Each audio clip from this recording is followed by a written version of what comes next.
Bismillahirrahmanirrahim. Assalamualaikum warahmatullahi taala wabarakatuh dan selamat sejahtera. Apa khabar anak-anak pelajar semua? Ustazah harap anak-anak berada dalam keadaan sihat dan bersedia untuk meneruskan perjuangan yang belum selesai.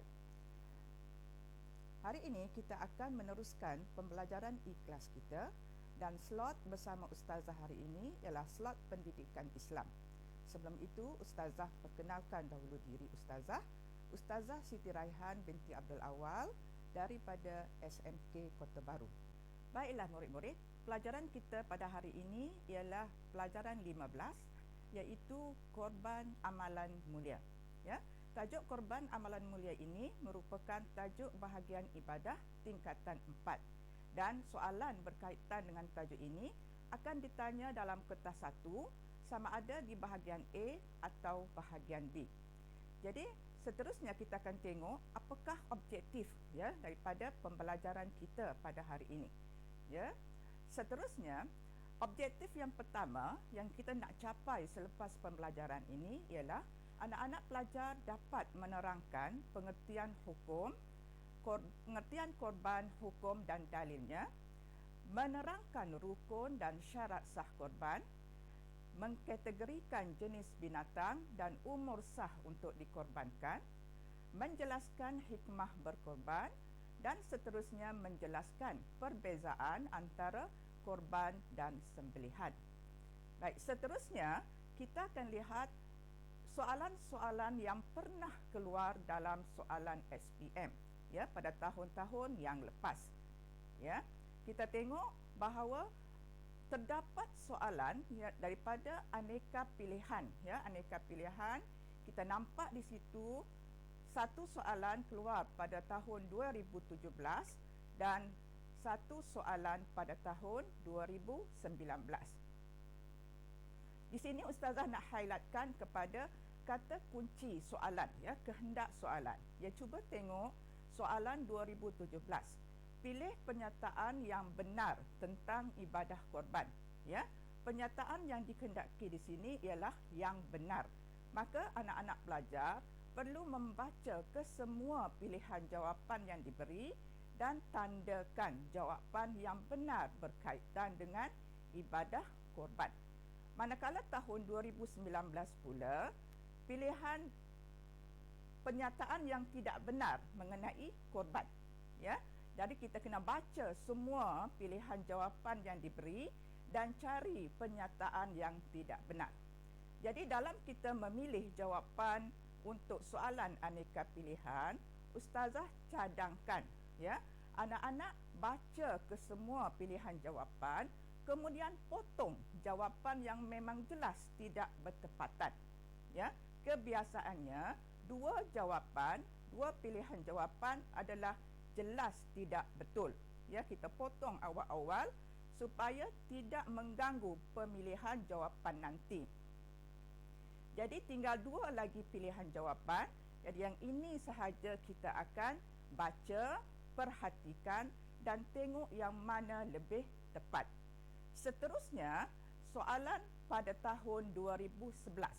Ya, soalan objektif ataupun soalan aneka pilihan, tapi datang dalam bentuk yang berbeza, iaitu diberi gambar rajah ya, binatang al-an'am ya, apa yang X itu ya, binatang apa, dan diberi pilihan jawapan dan kita pilih jawapan yang paling tepat ya. Seterusnya kita akan tengok soalan yang keluar dalam bahagian isi tempat kosong ya. Soalan yang keluar dalam bahagian isi tempat kosong. Di sini untuk menjawab soalan isi tempat kosong, pelajar-pelajar perlu menguasai istilah. Ya, Ustazah nak tekankan di sini, pelajar perlu menguasai istilah. Ya, dan jawapan untuk soalan isi tempat kosong ini hanya perlu jawab satu patah perkataan sahaja. Ya, istilah satu patah perkataan sahaja dan tidak boleh digabungkan dengan jawapan yang kita samar-samar. Ya, contoh katakan soalan 1 2008 ya, hukum memakan daging korban bagi orang yang bernazar ialah haram, dan kita palang haram atau makruh. Ya, sebab kita tak yakin. Maka jawapan kita itu dikira salah sebab ada dua jawapan. Ya, dalam isi tempat kosong, pelajar-pelajar perlu memberi jawapan yang tepat. Di sinilah pelajar perlu kuasai istilah-istilah. Dalam tajuk ibadah, banyak istilah-istilah yang perlu dihafal, terutama dalam tajuk korban, sembelihan, akikah, perkahwinan. Ya, banyak istilah-istilah yang perlu dihafal dan pelajar mesti hafal istilah-istilah tersebut. Okey, seterusnya kita tengok lagi bentuk soalan dalam bentuk isi tempat kosong di mana diberi gambar rajah juga, ya. Diberi gambar rajah minta sunat korban, ya. Perkara sunat korban. Nanti kita akan tengok perkara sunat korban ni dia ada 6 perkara, tetapi kalau kita tengok pada skema yang diberi oleh lembaga itu banyak. Kerana di sini anak-anak pelajar boleh isi jawapan untuk perkara sunat korban ini juga perkara sunat sembelihan. Ya, apa yang sunat dalam sembelihan boleh dijadikan jawapan untuk sunat korban. Okey, seterusnya anak-anak akan pergi kepada soalan yang seterusnya, iaitu soalan bahagian B, ya. Soalan bahagian B. Okey, di sini ada satu lagi soalan isi tempat kosong juga dalam bentuk gambar rajah, ya. Soalannya menghendaki umur binatang, ya, umur binatang yang sah dikorbankan. Okey, kita tengok pada soalan bahagian B. Soalan bahagian B dia keluar pada tahun 2012 dan 2015, ya. Pada tahun 2012 ada 3 soalan, ya. Apakah yang dimaksudkan dengan korban? Jadi soalan ni menghendaki pelajar berikan maksud yang lengkap, ya. Yang kedua, nyatakan 3 syarat sah binatang korban, ya. Syarat sah binatang, sebab tu ustazah warnakan merah, itu kehendak soalan syarat sah binatang. Jadi kalau kita jawab syarat sah penyembelih, maka tidak betul jawapan kita. Seterusnya, jelaskan cara mengagihkan daging korban mengikut syarak. Ya, bagaimana cara nak mengagihkan daging korban mengikut syarak. Pada tahun 2015 pula, soalan yang mirip soalan 2012, nyatakan maksud korban. Ya. Kalau tahun 2012, apakah yang dimaksudkan dengan korban? Tahun 2015 dia ubah sikit sahaja, ya. Kata soal tu daripada apakah kepada nyatakan. Jadi benda yang sama, ya, maksud korban. Kemudian soalan yang kedua, yang ini banyak berlaku kesilapan pelajar-pelajar, ya. Bilakah waktu melakukan ibadat korban berakhir? Ya. Pelajar kadang-kadang baca soalan tak habis, baca sekerat. Dia tinggal apa yang dikehendaki. Kalau dalam soalan ini kita nampak kehendak soalan itu ialah waktu berakhir, bukan waktu bermula ibadat korban. Ya, ini adalah soalan-soalan yang pernah keluar dalam SPM tahun-tahun lepas, ya. Jadi tajuk ini juga merupakan tajuk pilihan, ya. Tajuk pilihan untuk tahun 2020. Jadi ustazah minta pelajar-pelajar beri tumpuan, ya, kepada tajuk ini, ulang kaji tajuk ini biar betul-betul kita boleh kuasai tajuk ini. Okey, seterusnya kita akan masuk kepada isi pengajaran, ya. Maksud korban, ya. Apa yang dimaksudkan korban? Menyembelih binatang al-an'am, ya. Binatang al-an'am itu adalah kata kunci jawapan kita. Binatang al-an'am yang dilakukan pada hari Aidil Adha 10 Zulhijjah atau hari-hari tasyrik 11, 12 dan 13 Zulhijjah dengan tujuan beribadat kepada Allah. Jadi Warna merah, perkataan yang telah diwarnakan merah itu adalah kata kunci yang perlu ada dalam jawapan kita. Ya, menyembelih binatang al-an'am. Bila masanya dilakukan pada hari Aidil Adha. Pelajar boleh ganti Aidil Adha dengan Hari Raya Haji atau Hari Raya Korban atau pada 10 Zulhijjah atau hari-hari tasyrik. Boleh juga diganti atau 11, 12 dan 13 Zulhijjah. Ya, di sini pelajar kena ingat, ya, hari tasyrik hanya sampai 13 Zulhijjah. Kadang-kadang pelajar jadi kesamaran sebab kita selalu sebut hari raya keempat, hari raya keempat. Jadi dalam fikiran kita 14 Zulhijjah, sedangkan 14 Zulhijjah itu bukan lagi waktu berkorban. Ya, seterusnya kita tengok apakah hukum korban. Ya, hukum korban boleh dibahagikan kepada dua. Ya, satu, sunat muakkad. Siapa? Iaitu untuk orang Islam yang mampu. Apa maksud sunat muakkad? Sunat yang amat digalakkan. Ya, jadi kalau pelajar jawab sunat sahaja, maka jawapan pelajar tidak tepat. Ya, jadi mesti tulis sunat muakkad. Manakala hukum yang kedua iaitu wajib. Siapa yang wajib berkorban? Mereka yang bernazar untuk berkorban. Ya, wajib melakukan ibadat korban. Okey, kita tengok apakah dalil. Mana bukti yang mengatakan ibadat korban ini digalakkan? Ya, buktinya ada dalam dalil naqli firman Allah dalam surah Al-Kautsar ayat kedua. A'udzubillahi minasyaitonirrajim. Fasalli lirabbika wanhar.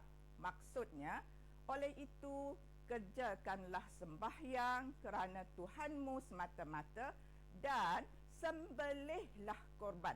Itu kata kunci yang menunjukkan bahawa korban ini digalakkan kita melakukannya. Okey, seterusnya kita akan lihat pada waktu berkorban. Ya, bilakah masa untuk kita melakukan ibadat korban ini? Ibadat korban bermula selepas naik matahari. Ya, selepas naik matahari pada hari raya korban. Ya, bila masa waktu selepas naik matahari itu? Maksudnya selepas waktu subuh. Ya, pada hari raya korban iaitu hari 10, 11, 12 dan 13. Ya, iaitu kira-kira selepas selesai solat sunat hari raya dan khutbah ringkas, dan bila akan berakhir apabila terbenam matahari hari ke-13 Zulhijjah. Ya, terbenam matahari maksudnya masuk waktu maghrib 13 Zulhijjah, habislah tempoh untuk melakukan ibadat korban. Jadi kalau kita tengok soalan, ya, soalan yang dikeluarkan pada tahun 2015, soalannya minta waktu berakhir korban. Jadi calon mesti menjawab iaitu apabila terbenam matahari hari ke-13 Zulhijjah. Baik, seterusnya kita akan tengok siapakah yang digalakkan berkorban. Ya, siapakah yang digalakkan? Adakah semua orang Islam itu digalakkan berkorban ataupun ada syarat-syarat untuk berkorban? Pertama, mesti orang yang beragama Islam. Ya, kalau tidak beragama Islam, dia sembelih, dia korban dengan niat korban tapi tidak beragama Islam, maka ibadat tersebut tidak diterima oleh Allah. Yang kedua, berakal. Ya, seorang yang beragama Islam dan berakal. Ya, kalau Islam tetapi tidak berakal, juga tidak digalakkan untuk melakukan ibadat korban. Yang ketiga, baligh. Ya, baligh. Yang keempat, bermukim. Apa maksud bermukim? Bermukim maksudnya seseorang yang tinggal tetap di satu-satu tempat. Ya, dan lawan bagi bermukim ini ialah bermusafir.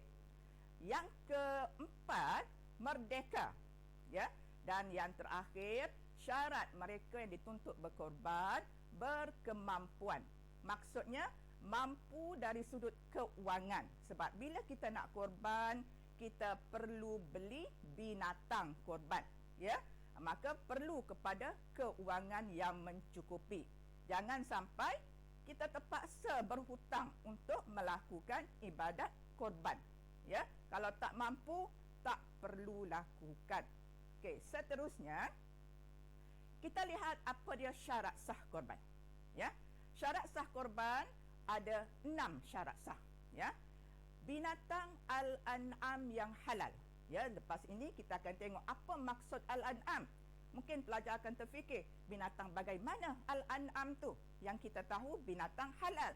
Tapi dalam korban ni ada binatang al-an'am, binatang yang bagaimana?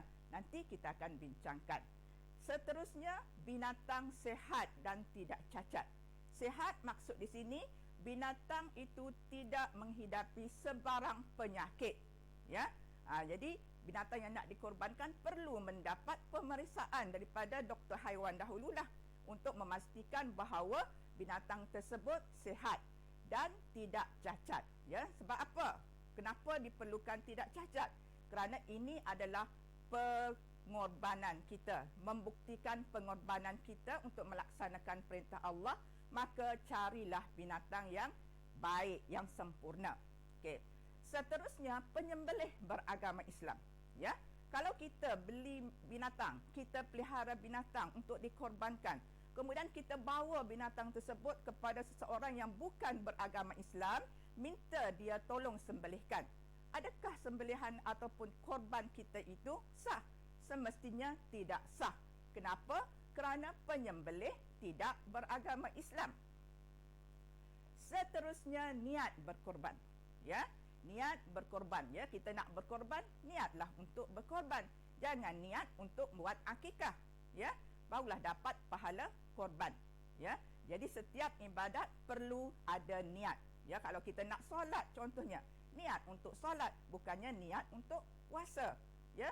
Jadi kalau niat puasa tak dapat pahala solat, ya. Okey, seterusnya binatang cukup umur, ya. Binatang cukup umur. Nanti kita akan lihat berapakah umur binatang yang dikatakan cukup umur dan layak untuk dikorbankan. Seterusnya, disembelih dalam waktu korban, ya. Tadi kita dah lihat waktu yang dibolehkan melakukan ibadat korban ini bila, iaitu selepas terbit matahari pada hari raya Idul Adha dan akan berakhir apabila terbenam matahari 13 Zulhijjah. Itu tempoh untuk melakukan ibadat korban. Kalau kita lakukan selepas tarikh tersebut atau kita lakukan sebelum tarikh tersebut, 9 Zulhijjah contohnya, kita dah lakukan ibadat korban, adakah kita akan mendapat pahala korban? Semestinya tidak dapat. Kenapa? Kerana kita melakukan ibadat korban bukan dalam waktu yang dibenarkan. Okey. Seterusnya, kita nak tengok apakah maksud al-an'am tadi, ya.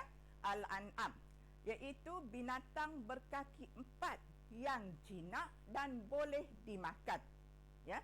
Al-an'am ini ialah binatang berkaki 4 yang jinak dan boleh dimakan. Adakah semuanya, ya, semua binatang ternakan yang berkaki 4 yang jinak yang boleh dimakan tu boleh dikorbankan? Tidak, ya. Dia khusus untuk 6 jenis binatang sahaja, iaitu biri-biri, kibas, kambing, sapi atau lembu dan kerbau, seterusnya unta, ya. 6 jenis binatang ini sahaja boleh dikorbankan, ya. Kalau kita contoh katalah kita ada pelihara arnab, ya. Arnab juga berkaki 4 tetapi tak boleh dikorbankan, ya. Okey. Jadi apa umur, ya? Umur yang dikatakan binatang itu cukup umur dan layak untuk kita korbankan. Okey, kita tengok biri-biri dan kibas, ya. Biri-biri mungkin anak-anak kenal. Kibas ni bagaimana rupa kibas ni, ya. Di tempat kita tidak ada kibas, tak pernah pun kita nampak kibas. Tapi kibas ni kalau pergi ke negara Arab memang banyak, ya. Kibas ni ustazah boleh terangkan rupanya mirip biri-biri, tetapi badannya besar sedikit daripada biri-biri, ya. Jadi umur yang layak untuk korban ialah 1 tahun, ya. Manakala kambing, ya, kambing umur yang layak dijadikan korban 2 tahun. Sapi, lembu dan kerbau. Apa dia sapi? Sapi ni lembu lah, ya. Sapi ni dalam bahasa Indonesia, ya. Kita panggil tempat kita ni lembu, ya. Lembu dan kerbau 2 tahun, ya.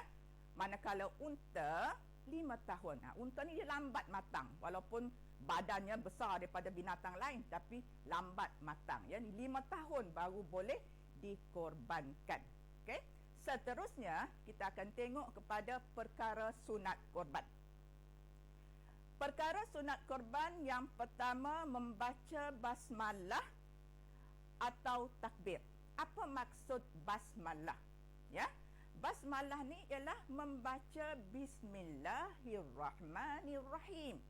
Ya, jadi istilah kita boleh guna, tak nak tulis panjang-panjang lah. Kalau dalam jawapan kita nak jimatkan masa je.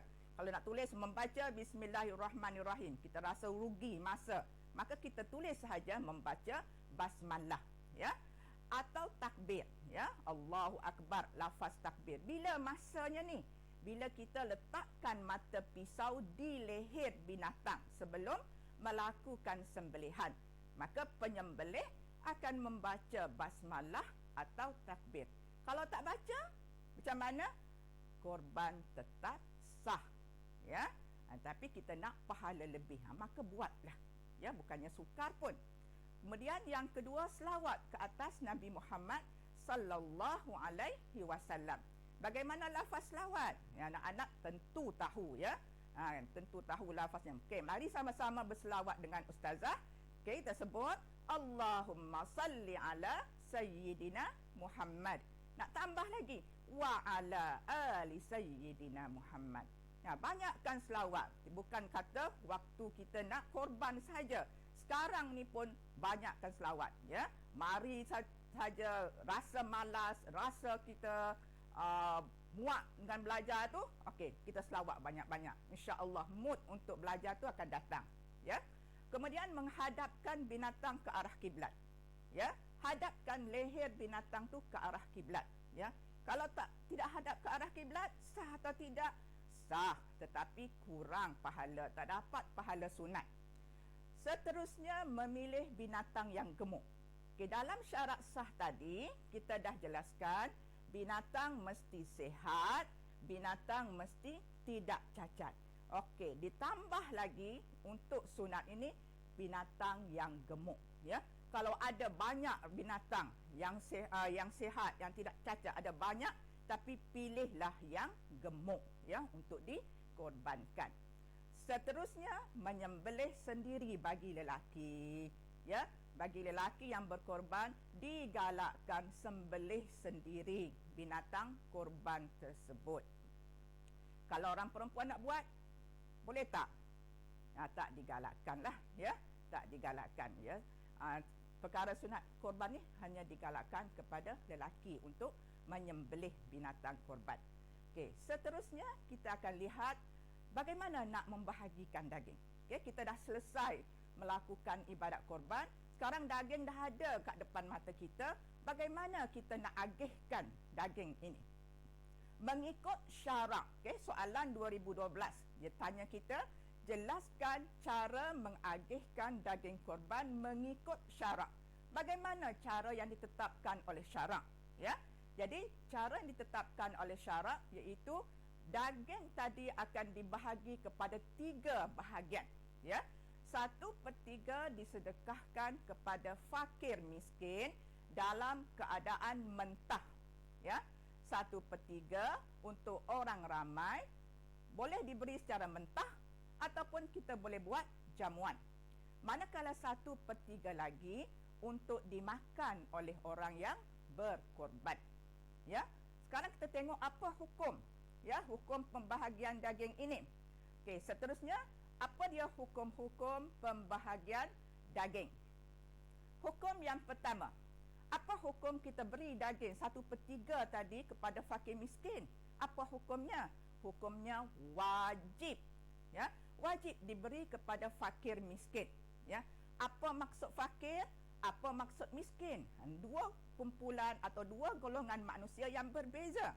Ya, fakir maksudnya orang yang ada keperluan, katakanlah keperluan dia untuk hari itu RM10. Ya, dia ada RM5. Ya, RM5. Jadi tak cukup untuk keperluan hari itu. Ya, maka dia tergolong dalam fakir. Manakala miskin, ya, keperluan harian dia RM10 dan dia ada RM10 sahaja. Untuk keperluan esok dia terpaksa cari yang lain. Ya, itu maksud fakir miskin. Dan golongan ini wajib diberi daging korban secara mentah. Jangan kita nak tolong masak-masak untuk dia orang. Kita beri secara mentah. Ya, kenapa kita beri secara mentah? Kerana kita beri peluang kepada mereka untuk menikmati, ya, apa yang kita lakukan pengorbanan itu. Okey. Seterusnya, haram. Siapa yang haram diberi daging korban? Orang kafir. Orang bukan Islam. Tidak boleh diberi daging korban. Walaupun dia itu adalah keluarga kita. Contoh katakan seorang anak telah memeluk Islam. Dia lakukan ibadat korban. Dia nak beri daging korban itu kepada ibunya yang tidak beragama Islam. Maka haram ibunya menerima daging korban tersebut. Ya. Seterusnya, harus diberi kepada orang ramai atau dibuat jamuan. Ya. Kalau kita nak buat jamuan, terpanggil semua jiran tetangga, sahabat handai, kaum kerabat datang makan, kita boleh buat jamuan. Ataupun kita boleh beri kepada mereka itu dalam keadaan mentah. Ya. Dan satu lagi, orang yang melakukan korban nazar juga haram memakan daging korban. Ya, jadi kena ingat, ya, orang yang korban nazar, ya, bernazar untuk berkorban, maka haram baginya untuk memakan daging korban. Okey. Seterusnya kita akan tengok pada hikmat korban. Apa maksud hikmah? Hikmah ialah faedah. Apakah faedah yang kita akan dapat daripada ibadat ini? Ya, korban ni ibadat, satu ibadah. Apakah faedah yang kita akan dapat daripada ibadah ini? Ya, pertama, dapat menimbulkan rasa kesyukuran atas nikmat Allah. Ya, bersyukur sebab orang yang berkemampuan sahaja yang boleh melakukan ibadat korban. Jadi, bila dia dapat rezeki lebih, dia menunjukkan kesyukuran itu dengan berkorban. Ya. Okey, seterusnya mengingati dan menghayati pengorbanan Nabi Ibrahim alaihissalam dan anaknya Nabi Ismail alaihissalam. Tentu anak-anak ingat, ya. Dalam tajuk haji kita dah belajar, ya. Apakah pengorbanan Nabi Ibrahim, ya, apabila diperintahkan oleh Allah untuk menyembelih anaknya. Ya. Jadi Nabi Ibrahim melaksanakan perintah Allah itu dengan penuh keikhlasan, dengan penuh ketaatan, lalu Allah gantikan Nabi Ismail itu dengan seekor kibas. Jadi untuk mengingati peristiwa itulah, ya, kita digalakkan untuk berkorban. Okey, yang ketiga, memupuk sifat ikhlas dan menambah ketakwaan kepada Allah. Ya, bila kita melakukan ibadat korban, iman kita akan meningkat. Ya, sifat ikhlas itu akan timbul dalam diri kita. Itu sebab kita digalakkan untuk berkorban. Dan seterusnya, memupuk perasaan mahabbah dan silaturahim. Apa maksud mahabbah? Kasih sayang. Ya, memupuk perasaan kasih sayang, memupuk perasaan silaturahim di kalangan umat Islam. Ya, tidak kira darjatnya. Ya, jadi itu antara hikmat-hikmat korban. Ya. Jadi biasanya dalam soalan SPM nanti dia akan minta paling banyak 2 hikmat. Jadi anak-anak boleh mula mengingati, ya, apakah hikmat korban. Okey. Seterusnya, ada beberapa perkara yang mungkin anak-anak lupa, ya. Beberapa perkara kalau kita tengok dalam buku teks, ya, buku teks tingkatan 4 tajuk korban amalan mulia ini, ada bahagian kecil tu, bahagian info Islam, bahagian pengukuhan. Kadang-kadang anak-anak tak baca. Ya. Ruangan inilah, apa yang tercatat di sinilah yang akan diguna untuk ditanya dalam soalan isi tempat kosong. Ya. Kadang-kadang bila keluar dewan, anak-anak akan kata, "Ustazah, yang ni tak pernah belajar, yang ni tak pernah dengar. Kenapa?" Sedangkan dalam buku teks ada. Ya, anak-anak tak baca. Okey, yang pertama, mazhab Asy-Syafi'i. Ya, mazhab kita, mazhab Asy-Syafi'i berpendapat korban sebelum solat hari raya. Sebelum kita kerjakan solat hari raya, kita korban. Ya, celak mata pagi lepas sembahyang subuh, terus kita lakukan sembelihan korban. Ya, adalah tidak sah. Ya, itu mazhab Asy-Syafi'i. Ya, adalah tidak sah. Okey. Masa yang afdal. Apa maksud afdal? Masa yang paling baik. Ya, yang paling digalakkan, iaitu korban sebelum gelincir matahari hari raya Aidil Adha, iaitu hari ke-10 Zulhijjah. Bila masa gelincir matahari ni? Sebelum masuk waktu zuhur. Ya, kadang-kadang pelajar keliru antara gelincir matahari dengan terbenam matahari. Ya, gelincir matahari ni waktu zuhur. Ya, terbenam matahari waktu maghrib. Jadi waktu yang paling afdal untuk melakukan ibadat korban ini ialah sebelum gelincir matahari hari raya Aidil Adha, hari raya pertama tu. Okey, kemudian sah, ya, berkongsi korban. Ya, 7 orang untuk seekor kerbau, seekor lembu atau seekor unta. Boleh kongsi 7 orang. Ya, untuk seekor lembu, kerbau atau unta. Tetapi untuk biri-biri, kambing, kibas tak boleh kongsi. 1 ekor kambing untuk 1 orang. 1 ekor biri-biri untuk 1 orang. 1 ekor kibas untuk 1 orang. Okey, seterusnya sebelum kita mengakhiri, kita nak tengok dulu apakah perbezaan. Ya, perbezaan ni mungkin akan keluar dalam peperiksaan. Ya, apakah perbezaan antara korban dan sembelihan? Sebelum ni anak-anak dah belajar tajuk sembelihan. Mungkin ada kesamaran di situ. Ya, Ustazah nak ingatkan, bila soalan perbezaan, langkah pertama anak-anak buat kotak. Tu langkah pertama. Ya, macam yang Ustazah buat tu. Ya, buat kotak. Kenapa? Kerana nak mengelakkan daripada kita melakukan kesilapan. Kita hilang punca. Kita buat kotak. Okey, sebelah untuk korban, sebelah untuk sembelihan. Ya, kalau tanya perbezaan korban dan akikah, okey, sebelah korban, sebelah akikah. Kalau perbezaan antara haji dan umrah, sebelah haji, sebelah umrah. Ya. Dan yang kedua, anak-anak perlu ingat, bila buat perbezaan mesti selari dari aspek yang sama. Kalau cerita bahagian korban ni waktu, maka di bahagian sembelihan ni pun waktu. Jangan kita ambil hukum letak di situ. Jadi tak selari perbezaan. Ya, jadi perbezaan mesti selari untuk mendapat markah. Ya, walaupun kalau katakan jawapan kita tu betul, ya, tetapi tidak selari, maka akan dikira sebelah sahaja. Ya, markah sebelah sahaja. Sebelah lagi tak akan dapat markah.